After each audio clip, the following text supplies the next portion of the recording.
Do you need replacement tires for your wagon, your dolly? In my case here, I have a tow dolly, and this tow dolly came with 10-inch tires that actually were tube tires that were flat and popped. I couldn't use them anymore. So these here are a 10-inch flat-free tire. You don't have to worry about blowing any air and taking this because this is a flat-free tire. This is a solid rubber tire here, and this is what I'm just replaced on my tow dolly here. So they do work. They're 10 inches. This is going to allow me now to move my trailers with ease because these tires are solid, and it's going to make it a whole lot easier than those tires that I had to inflate.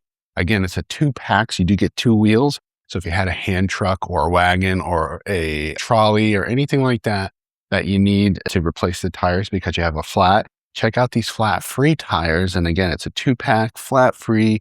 Don't have to worry about inflating them. And they come with the washers and there's like a little metal piece that you put in to lock it into place, and it just works perfectly. You can see here, this rolls nicely. They have really nice construction on these, and it's just going to make my life now a whole lot easier when it comes to moving the trailer. So check it out. Shout out to the company for gifting me these so I could do this review.